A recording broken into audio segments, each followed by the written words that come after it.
ਖਾਨ ਸਾਹਿਬ ਮੈਂ ਤੁਹਾਡੇ ਕੋਲੋਂ ਅੱਜ ਐਸੇ ਸਵਾਲ ਕਰਨੇ ਨੇ, ਹੋ ਸਕਦਾ ਤੁਹਾਨੂੰ ਮਿਰਚਾਂ ਵੀ ਲੱਗ ਜਾਣ, ਲੇਕਿਨ ਮੈਨੂੰ ਉਮੀਦ ਆ ਕਿ ਤੁਸੀਂ ਬਹੁਤ ਵੱਡੇ ਦਿਲ, ਗੁਰਦੇ, ਮੇਦੇ, ਮਸਾਨੇ ਦਾ ਇਜ਼ਹਾਰ ਕਰੋਗੇ। ਵੈਸੇ ਨਾ ਵੀ ਕਰੋਗੇ ਤੇ ਮੈਂ ਕਿਹੜਾ ਉੱਠ ਕੇ ਤੁਹਾਨੂੰ ਜੱਫੀ ਪਾ ਲੈਣੀ ਆ। ਹੁਣ ਪਹਿਲਾ ਸਵਾਲ ਸਿੱਟਾਂ ਕਿ ਧੌਣ 'ਚ ਸਿੱਟਾਂ? ਤੂੰ ਮੁਸਲਸਲ ਮੈਨੂੰ ਰੇਸ ਕਰਨ ਦੀ ਕੋਸ਼ਿਸ਼ ਕਰ ਰਹੀ ਹੈ। ਫਿਰ ਤੈਨੂੰ ਐਡੇ ਐਡੇ ਕੀੜੇ ਪੈਣੇ ਆ। ਸਭ ਤੋਂ ਪਹਿਲੇ ਇਹ ਦੱਸੋ ਤੁਹਾਡੇ ਵਜ਼ੀਰ ਕਿੱਦਾਂ ਦੇ ਆ? ਜਿੱਦਾਂ ਦੇ ਖੈਰ ਨਾ ਮੇਰੇ ਕੋਲ ਵਜ਼ੀਰ ਆ, ਇਦਾਂ ਦੀਆਂ ਅੱਜ ਕੱਲ ਲੰਡੇ ਵਾਲੇ ਕੋਲ ਜੁਰਾਬਾਂ ਹੁੰਦੀਆਂ ਨੇ। ਮੁਲਕ ਦਾ ਕਿੰਨਾ ਕੁ ਕਰਜ਼ਾ ਲਾ ਲਿਆ ਤੁਸੀਂ?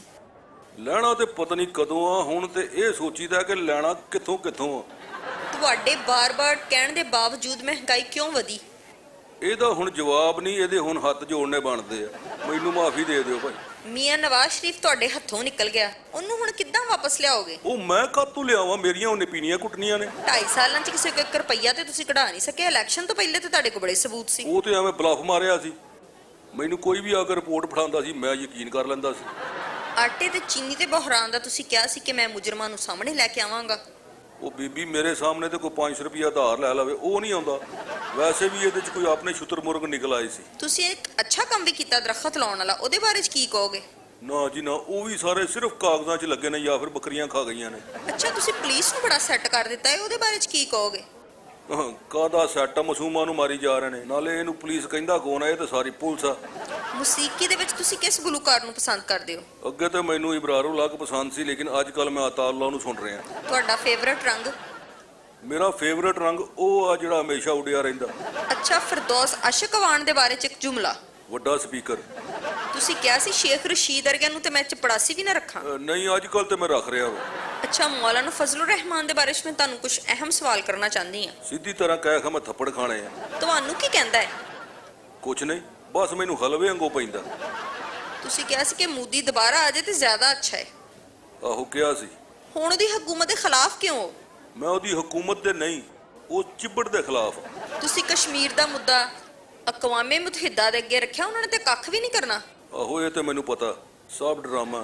ਤੁਸੀਂ ਹਰ ਖਿਤਾਬ ਦੇ ਵਿੱਚ ਉਸਮਾਨ ਬਜ਼ਦਾਰ ਦੀ ਬੜੀ ਤਾਰੀਫ ਕਰਦੇ ਹੋ। ਉਹ ਕਰਦਾ ਜੋ ਕੁਛ ਨਹੀਂ। ਤੁਹਾਨੂੰ ਪਤਾ ਹੈ ਕਿ ਅੱਜ ਪਾਕਿਸਤਾਨ ਦੇ ਵਿੱਚ ਇੱਕ ਗਰੀਬ ਆਦਮੀ ਕਿੱਦਾਂ ਗੁਜ਼ਾਰਾ ਕਰਦਾ ਹੈ? ਇਹ ਤੇ ਕੋਈ ਵਜ਼ੀਰ ਆ ਕੇ ਮੈਨੂੰ ਦੱਸੇਗਾ ਤਾਂ ਪਤਾ ਲੱਗੇਗਾ। ਅੱਛਾ, ਖੁਦਾ ਨਾ ਖਾਸਤਾ ਤੁਹਾਡੀ ਹਕੂਮਤ ਖਤਮ ਹੋ ਜਾਂਦੀ ਹੈ ਤੇ ਫਿਰ ਕੀ ਕਰੋਗੇ? ਕੋਈ ਨਹੀਂ, ਆਪਣੇ ਕੰਟੇਨਰ ਲੈ ਲੈਣੇ। ਤੁਸੀਂ ਮੁਲਕ 'ਚ ਤਬਦੀਲੀ ਦੀ ਗੱਲ ਕਰਦੇ ਸੀ, ਉਹ ਤਬਦੀਲੀ ਆਈ?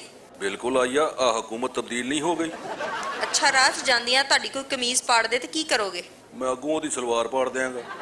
ਅੱਛਾ, ਲੋਕੀ ਕਹਿੰਦੇ ਨੇ ਕਿ ਤੁਸੀਂ ਕਿਤਾਬੀ ਬੰਦੇ ਹੋ, ਪ੍ਰੈਕਟੀਕਲ ਨਹੀਂ। ਤੁਹਾਨੂੰ ਕੀ ਲੱਗਦਾ? ਇਹਦਾ ਮਤਲਬ ਦੁਨੀਆ 'ਚ ਸੱਚੇ ਬੰਦੇ ਮੌਜੂਦ ਆ। ਅੱਛਾ, ਤੁਹਾਡਾ 10 ਕਰੋੜ ਦਾ ਬੌਂਡ ਨਿਕਲਿਆ ਤੇ ਕੀ ਕਰੋਗੇ? ਬੋਨੀ ਗੱਲ ਆ, ਥੋੜਾ ਜਿਹਾ ਵੱਡਾ ਕਰਨਾ, ਉੱਥੇ ਤੁਰਨ ਦੀ ਜਗ੍ਹਾ ਹੀ ਨਹੀਂ ਹੈਗੀ। ਤੁਹਾਡਾ ਆਈਡੀਅਲ ਕੌਣ ਆ?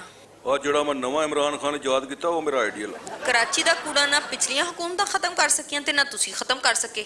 ਤੁਸੀਂ ਇਸ ਗੱਲ ਤੇ ਕੂੜਾ ਹੀ ਪਾ ਦਿਓ। ਨੌਜਵਾਨ ਨਸਲ ਤੁਹਾਡੇ ਨਾਲ ਬਹੁਤ ਪਿਆਰ ਕਰਦੀ ਹੈ, ਤੁਸੀਂ ਵੀ ਉਹਨਾਂ ਨਾਲ ਪਿਆਰ ਕਰਦੇ ਹੋ। ਬਸ ਉਹਨਾਂ ਨੂੰ ਕਰੀ ਜਾਣ ਦੇ। ਚਲੋ ਜੀ, ਮੈਂ ਹੁਣ ਕੁਝ ਮਰੀਮ ਨਵਾਜ਼ ਤੇ ਬਿਲਾਵਲ ਭੁੱਟੋ ਦੇ ਬਾਰੇ 'ਚ ਸਵਾਲ ਕਰਨਾ ਚਾਹੁੰਦੀ ਹਾਂ, ਤਿਆਰ ਹੋ ਜਾਓ। ਪੁੱਛ ਲਾ, ਮੈਂ ਕਿਹੜਾ ਸੌਂ ਗਿਆ।